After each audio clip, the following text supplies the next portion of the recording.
Всем привет! С вами на связи Андрей Финашный, канал TestLab. И пока у нас длится очень интересный эксперимент по бронированию, напомню для тех, кто не смотрел, после бронирования фара стала светить ярче, чем до бронирования, что очень странно. И поэтому мы оставили фару прожариваться под солнцем, мокнуть под дождем где-то на месяц.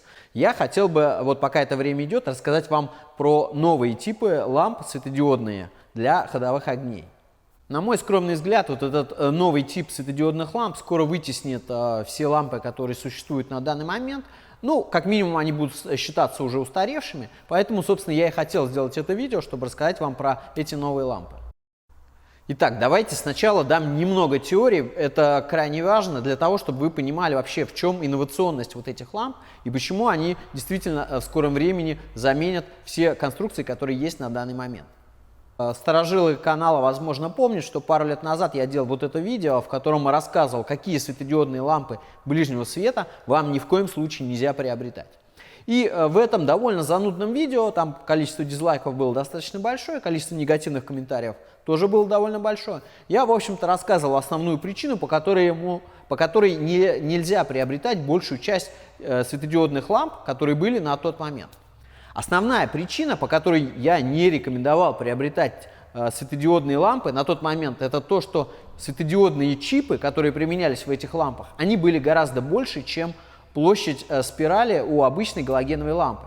И при установке таких ламп, за счет того, что вот эта новая светодиодная лампа не попадала в фокус фары, на которой рассчитана именно галогеновая фара, у вас свет распространялся хаотично, грубо говоря, вы слепили встречных, у вас не было четкого пучка, который шел на дорогу. Грубо говоря, свет у вас шел в разные стороны.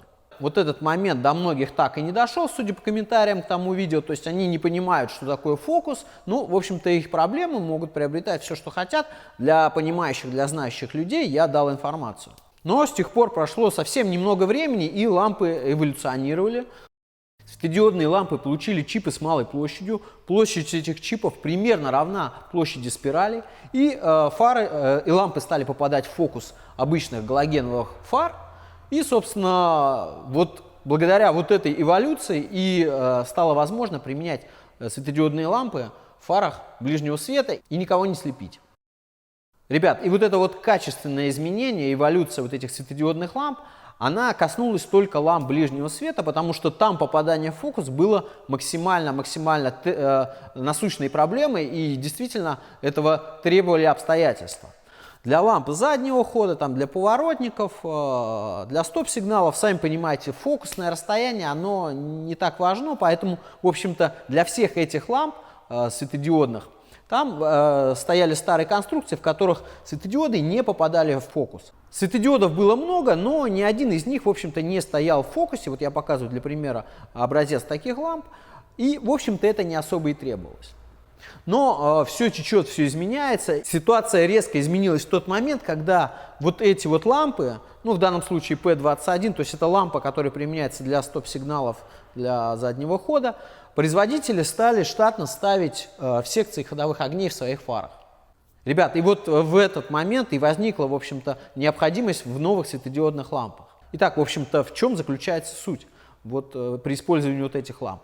Поскольку эта лампа 21-ваттная, для того, чтобы производителю сделать ходовые огни на основе этой лампы, нужен отражатель. Нужен отражатель, который соберет весь свет, который идет от вот этой спирали, и направит его не влево, не вверх, не вправо, не вниз, а именно в определенную сторону, то есть вперед и немножко вверх. Для того, чтобы свет попал вам в глаза, если вы либо водитель, либо пешеход. И вы, собственно, увидели автомобиль. В этом, в общем-то, и вся суть использования ходовых огней. То есть отражатель стал играть очень важную роль для того, чтобы эти лампы стали светить куда надо. Ну и теперь вы, наверное, уже понимаете, что назрела необходимость делать светодиодные лампы с точно такой же конструкцией, у которых светодиоды повторяют геометрическое вот положение спирали именно вот обычные лампы на 21 Вт. Благодаря вот этой вот новой революционной конструкции и появилась возможность направить световой поток от светодиодных ламп не во все стороны и часть этого потока, чтобы шла вперед, а максимальную часть светового потока лампы светодиодный направить именно туда, куда же светит и галогеновая лампа. Это качественное изменение конструкции светодиодных ламп привело к резкому увеличению КПД, об этом вы увидите позже в моих тестах. Но я хотел дать вам вот эту немножко теоретическую информацию, чтобы вы понимали, в чем вообще основная инновация данных ламп. Итак, давайте для начала я сначала покажу реальную потребляемую мощность этих ламп. Сразу скажу, что те цифры, которые обычно пишут китайцы, как правило, никакого отношения к реальной мощности не имеют, и, как правило, она очень сильно завышена. Но все просто. Узнать потребляемую мощность лампы вы можете, просто перемножив силу тока на напряжение. Таким образом вы узнаете, сколько лампа потребляет в данный момент. В результате замеров мы видим, что обычная лампа накаливания потребляет у нас примерно 24 Вт.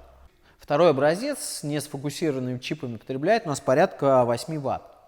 И лампа на сфокусированных чипах потребляет у нас 7,4 Вт. То есть сфокусированная лампа, она потребляет меньше. Это важно. Ну, в общем-то, как мы видим, что LED-лампы в 3 с лишним раза экономичнее, но давайте теперь посмотрим, что нам дает именно фокусировка вот этих чипов. Хоть это лампы и для ходовых огней, но для наглядности я все же сравнивал их без освещения, чтобы вам лучше была видна разница. Для начала я поставил обычную лампу и замерил, в общем-то, 5 точек на экране для точности показаний. Давайте примем их за 100%. Потом я поставил лампы предыдущей конструкции, которая сейчас применяется повсеместно, светодиодную, и стал замерять уже ее показания. Показания, в общем-то, улучшились на где-то 50%, но отмечу, что я, в общем-то, это делал на холодную. При нагреве у светодиодных ламп все-таки показатели снижаются. Имейте это в виду. Ну и третий момент, поставил уже светодиодные лампы Xenite, которые мне прислали, кстати, компания Xenite. Сейчас вы видите показания их. Также я дал им где-то прогреться, чтобы тест был максимально честный, то есть дал им нагреться, чтобы световой поток их снизился и показать уже реальный световой поток. После прогрева мощность где-то упала до 5,5 Вт. И лампа, конечно, стала светить несколько слабее, но, ребят, в любом случае, по сравнению с галогенкой, прибавка составила около 300%. Представляете? 300%. Вот что дает именно фокусировка. Ну и разница со светодиодной лампой предыдущего поколения вы тоже видите невооруженным глазом. Что касается надежности этих новых ламп от компании Xenite, но я эти лампы оставил прогреваться в ограниченном объеме, в объеме гораздо более маленьком, чем этот объем внутри фары находится, и где-то на неделю в режиме нон-стоп 24/7, то есть там достаточно долго отработала в часах лампа, и только после того, как с лампой ничего не случилось, я, в общем-то, и согласился рассказать про эти лампы и, соответственно, сделать про них выпуск. И хочу также отметить, что все тесты были произведены тоже на лампе, которая уже отгорела достаточно большое количество времени, то есть это не на новой лампе, а на новая лампа, она вторая в этом комплекте находится. А все, что у меня жарилась эта лампа, она, соответственно, потом и тестировалась. По этому поводу я даже выкладывал фото в Инстаграме, кому интересно, перейдите, посмотрите. Итак, подведем некие итоги. Ребят, налицо видно, что новая конструкция ламп, она гораздо более имеет высокий КПД, и я вангую, что эта конструкция заменит в скором времени все предыдущие конструкции, то есть лампы с разнесенным большим количеством чипов, которые находятся не в фокусе. Я вангую, что как и с лампами ближнего света, такие лампы полностью вытеснят более устаревшие конструкции. Лампы очень сильно понравились. Также эти лампы, соответственно, могут применяться не только для ходовых огней, но и для заднего хода, потому что тот же самый цоколь, поэтому там они тоже себя прекрасно покажут. Огромное спасибо компании Xenite за то, что они прислали мне этот новый перспективный вариант ламп. Ссылку на них я, безусловно, добавлю в описании. Да, стоимость данных ламп, конечно, не 3 копейки, но, ребят, извините, вы видели, насколько сильно она дает прибавку в свете относительно старого варианта ламп. На этом, думаю, что пора на сегодня заканчивать. Пишите свои вопросы либо комментарии в комментариях. Там же я оставлю ссылки на Инстаграм и на эти лампы и на прочее. Если эта информация была вам полезна, ставьте лайк. Если была бесполезна, либо вы считаете, что все должно быть по-другому, ставьте дизлайк, не стесняйтесь.